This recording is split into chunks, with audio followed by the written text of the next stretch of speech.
లేచిపోవడం కరెక్టే అంటావా సన్నీ? కరెక్టే బేబీ. హైదరాబాద్ లో డబుల్ బెడ్రూమ్ ఇంటి రెంట్ 25,000 రా. వచ్చేటప్పుడు బాగా డబ్బులు ఎత్తుకొచ్చి బేబీ. తీసుకున్నా సన్నీ. మంగళసూత్రం కొనాలన్నా కూడా బంగారం కావాలి కదరా. తీసుకున్నారా నాన్న? బేబీ రేపు పిల్లలు పుట్టాక స్కూల్ ఫీజులు కట్టాలి కదరా.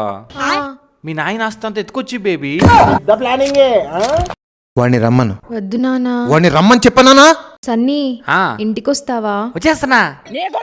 ఇటు ఎక్కడ స్వీటీ? ఫ్రైడ్ రైస్ తెచ్చింది తిందురా స్వీటీ. క్లాప్స్ ఎందుకు? వీడినా ప్రేమించింది నువ్వు. వీడేలా నచ్చాడే?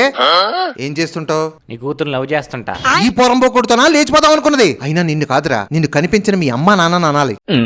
అయినా వాళ్ళేం చేశారు? నీకు చదువు చెప్పాడే వాడిని అనాలి. యో నా టీచర్ జోలికి రావద్దు. ఏంట్రా ఆడి గొప్ప? ఆయన టీచర్ ఒకటే కాదు, నన్ను స్వీటింగ్ కలిపిన దేవుడు మా మావా.